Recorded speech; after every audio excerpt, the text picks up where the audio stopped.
राजधानी जयपुर में दिगंबर जैन शर्मन संस्कृति संस्थान सांगानेर की ओर से देश भर में 16 से 27 मई तक शर्मन संस्कृति संस्कार शिक्षण शिविर आयोजित किए जाएंगे। इनके पोस्टर व बैनर का विमोचन छात्रावास के सभागार में आयोजित सभा में पदाधिकारी की मौजूदगी में हुआ।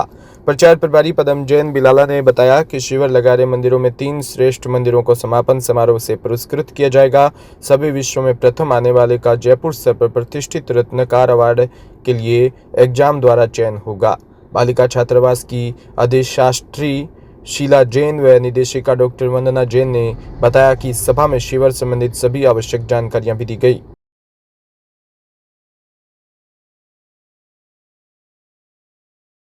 साधर्मी भाई बंधुओं को जय जिनेंद्र। आज हमारे बीच जो वार्तालाप हो रही है वो शिविर के लिए हो रही है। मेरा ये बोलना है कि आप पहले ये जानें कि शिविर क्यों लगाए जाते हैं। शिविर हमारे बच्चे हमारा भविष्य है। अगर उनमें हम धर्म का बीजारोपण नहीं कर पाएंगे तो हमारा भविष्य असुरक्षित हो जाएगा। ये बिल्कुल ध्यान में रखना है। दूसरी, बच्चों के ये जो ग्रीष्मकालीन अवकाश होते हैं उसमें सभी माताओं बहनों का, इवन पिताओं का भी कर्तव्य है कि वो बच्चों को शिविर तक पहुंचाए, जिससे वो 10 दिन में जो कुछ भी सीखने पाए, कम से कम धर्म का नाम तो जान पाएंगे। तो ये उनके लिए बहुत ज़रूरी है। शिविर के अंदर हम जो शिक्षाएं देते हैं वो इस तरह की नहीं देते हैं कि वो अभी उनके जीवन में काम आए। ये समूचे जीवन में उनको लाभदायक रहेगी। और वो आगे मेरी यही रिक्वेस्ट है सब साधर्मी भाइयों बहनों से कि वो खुद भी आएँ शिविर में और अपने बच्चों को भी लाएँ और इसे सफल बनाएं। आज जयपुर में 50 से ज़्यादा शिविर लगने जा रहे हैं और इनके सारे संयोजक, आज हमने 4 तारीख को एक कार्यक्रम बनाया, उसके अंदर सभी उपस्थित थे। उन्होंने हमारी बातें सुनी, अपनी बातें कही तथा जो भी हमारे समझ में आया, जो भी उनके समझ में आया, उससे शिविर का एक रूपरेखा बनी। मैं सभी से रिक्वेस्ट करता हूं कि आदरणीय बंधुगण सभी शिविर तक पधारें, जिससे हमारा जो प्रयास है सभी को जैन धर्म के बारे में बताने का वो सार्थक हो। जय जिनेंद्र। आपका नाम बताइए। उत्तम पाटनी, मैं संस्थान का उपाध्यक्ष हूँ तथा शिविरों का पूरे भारतवर्ष का मुख्य संयोजक हूँ। जयपुर में मदर्स एजुकेशन हब की ओर से टैगोर स्कूल मानसरोवर से दीप स्मृति ऑडिटोरियम में मोटिवेशनल सेमिनार और पुरस्कार वितरण समारोह का आयोजन किया। कार्यक्रम में 2023-24 में चयनित 450 से अधिक विद्यार्थियों को सम्मानित किया। मुख्य अतिथि और युवा मामले एवं खेल विभाग के सचिव नीरज के पवन ने एसएससी से आईएएस तक के सफर में अपनी कहानी साझा की। इनकम टैक्स इंस्पेक्टर ऋषि राज ने अपने अनुभव साझा किए। विशेष अतिथि एसपी लोकेश सोनवाल, मनोचिकित्सक डॉक्टर नितिन सारस्वत और पुष्पेंद्र देशवाल ने छात्रों को सकारात्मक सोच और आत्मविश्वास पर मार्गदर्शन दिया। मदर्स एजुकेशन हब के मैथ्स गुरु पवन राव ने कहा कि सवालों से मत डरिए, संघर्ष से मत घबराइए।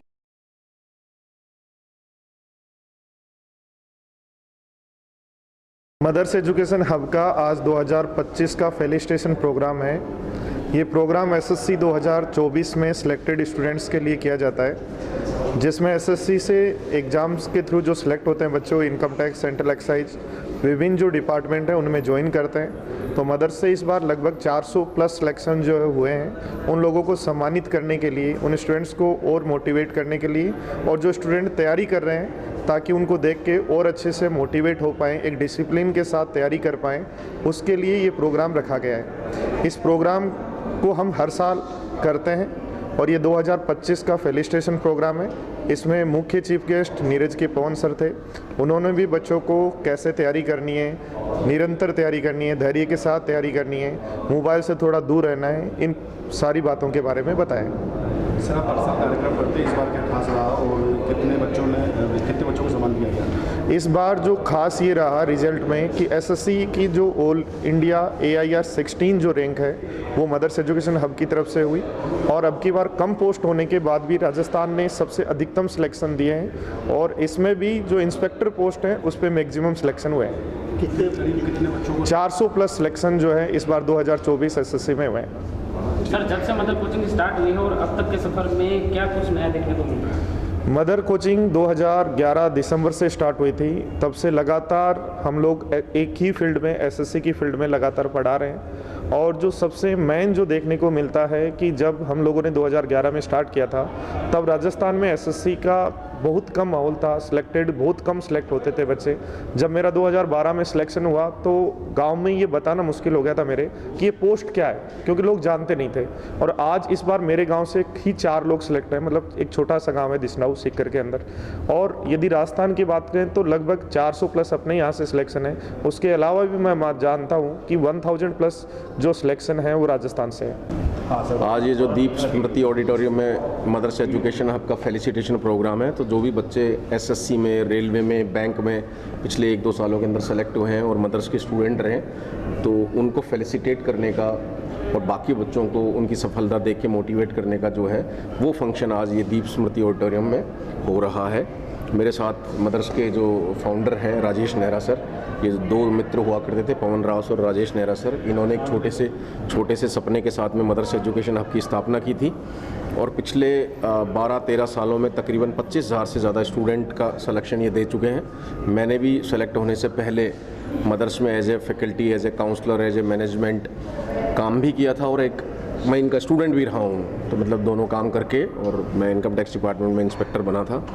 तो राजस्थान के अंदर तो मैं ये कहूँ कि मदर्स एजुकेशन जो हब है वो बेसिकली सेंट्रल गवर्नमेंट की सर्विसेज में, खास करके एसएससी में, बैंक में, इनमें सिलेक्शन का जो मूल मंत्र है वो मदर्स एजुकेशन हब के पास है, क्योंकि आज भी ये रूट से जुड़े हुए हैं। और इनका एक ही मोटो है कि जो भी स्टूडेंट पैसा दे रहा है, अगर वो पैसा खर्च कर रहा है, क्योंकि सभी ग्रामीण पृष्ठभूमि से, परिवेश से अपने पास स्टूडेंट आते हैं, तो जो भी वो पैसा देते हैं उसका उनको इनपुट मिलना चाहिए, समझ रहे हो। तो यहाँ पे आज भी पूरी मेहनत के साथ में क्लासेस ली जाती हैं और स्टूडेंट को पढ़ाया जाता है और सिलेक्शन के बाद में उनका ध्यान भी रखा जाता है।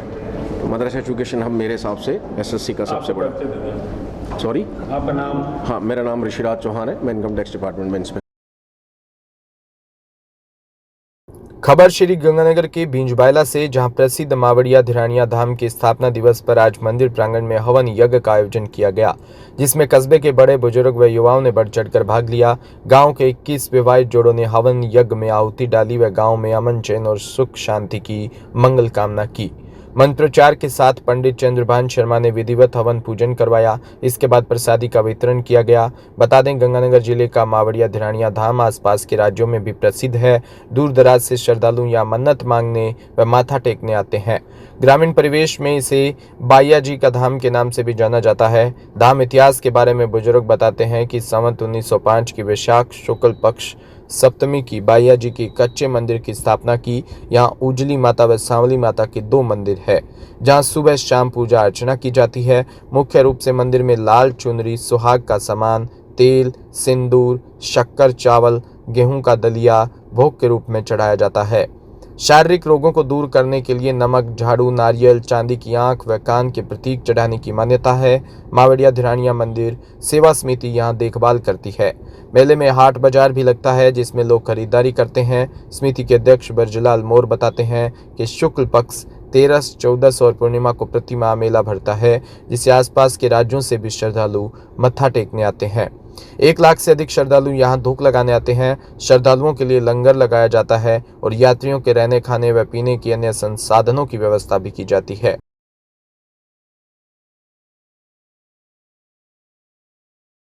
झालावाड़ से खबर, जहां जिला पुलिस अधीक्षक ऋचा तोमर ने जानकारी देते हुए बताया कि जिले के सभी थानाधिकारियों को अवैध कार्यों को रोकने के लिए विशेष निर्देश दिए।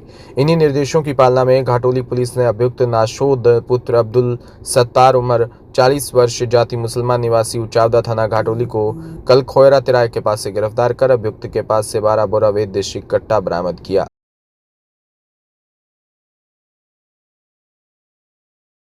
तिमरी से खबर, जहां संघ लोक सेवा आयोग की ओर से जारी किए गए सिविल सर्विस परिणाम के प्रदेश में कई होनहार ने बल्ब रैंक हासिल की है। इसकी देवका ही हरवाड़ा और वर्तमान में मालवीय नगर के रहने वाले मुकुल खंडेलवाल ने 229वीं रैंक हासिल कर सफलता प्राप्त की।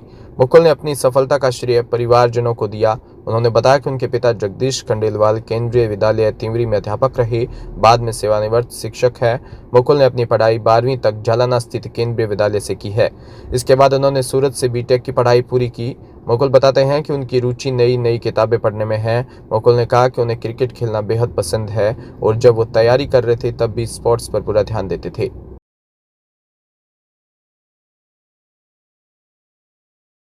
सिरोही से खबर, जहां पिंडवाड़ा ग्राम पंचायत के परलाई नेशनल हाईवे 62 पर पीपली वाले वीर बावसी मंदिर के पास गुरुदेव श्री गुलाबनाथ जी महाराज के द्वारा इस भीषण गर्मी में पंचधुनी तपस्या का शुभारंभ किया।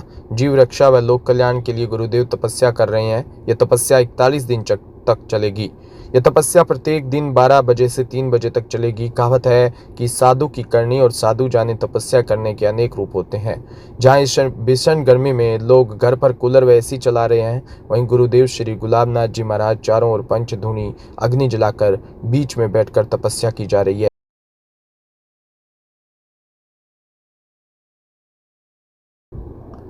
खबर सूरतगढ़ से, जहां राजस्थान सरकार के स्वायत्त शासन मंत्री जाबर सिंह खर्रा रविवार को सूरतगढ़ के इंदिरा सर्किल पर 21,24,000 रुपए की लागत से नवनिर्मित महिला पिंक शौचालय का वर्चुअल उद्घाटन किया। इस शौचालय का निर्माण स्वच्छ भारत अभियान के तहत महिलाओं की सुविधा और सुरक्षा को ध्यान में रखकर किया है। ये सुविधा शहर की महिलाओं के लिए एक महत्वपूर्ण कदम साबित होगी, जो सार्वजनिक स्थान पर स्वच्छ और सुरक्षित शौचालय की कमी से जूझती है। उद्घाटन समारोह में स्थानीय नेता और अधिकारियों की उपस्थिति में इस अवसर को और महत्वपूर्ण बना दिया। भारतीय जनता पार्टी के नगर अध्यक्ष गौरव बलाना, पूर्व पालिका अध्यक्ष मास्टर ओम प्रकाश कालवा, पूर्व विधायक राजेंद्र भादु, युवा नेता संदीप कासनिया, कांग्रेस के ब्लॉक अध्यक्ष परसाराम भाटिया, युवा कांग्रेस के प्रदेश प्रवक्ता योगेश मेघवाल और पूर्व पालिका अध्यक्ष आरती शर्मा और पूर्व उपाध्यक्ष सलीम मोहम्मद कुरैशी सहित कई गणमान्य व्यक्ति मौजूद रहे।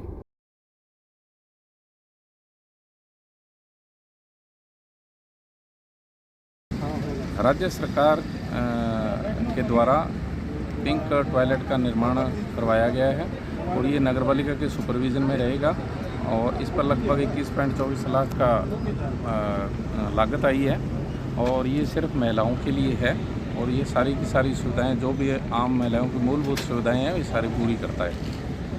हाँ, इसका उद्घाटन स्वायत्त शासन मंत्री जाबर जी खर्रा के द्वारा आज वर्चुअल उद्घाटन 11 बजे किया गया है।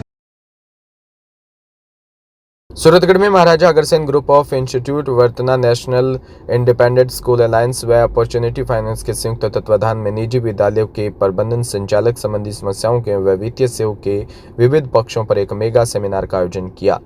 सेमिनार होटल गोल्डन इन में आयोजित किया गया, जिसमें निजी विद्यालय के रखरखाव व वित्तीय प्रबंधन व आधारित 3 सत्र संपन्न हुए। सेमिनार के विभिन्न सत्रों में मुख्य अतिथि के रूप में निशा के स्टेट प्रमुख दिलीप मोदी, सेवा के राष्ट्रीय अध्यक्ष कोडाराम भादु, मुख्य ब्लॉक शिक्षा अधिकारी नरेश रेणवा सहित प्रवीण अरोड़ा, डॉक्टर सुशील जेटली, अनिल धानुका, लालचंद गिरिराज खेरिया, KR धिनवा, रिसाल सिंह पायल, रामदयाल सहारण, राजेंद्र बाबू मिश्रा, ख्यालीराम साहू सहित अनेक अतिथि मंचासीन रहे। वक्ताओं ने नई शिक्षा नीति के अंतर्गत निजी शिक्षण संस्थानों की भूमिका, ढांचागत सुधारों की आवश्यकता एवं वित्तीय सुदृढ़ता के उपायों के विस्तार पूर्वक चर्चा की।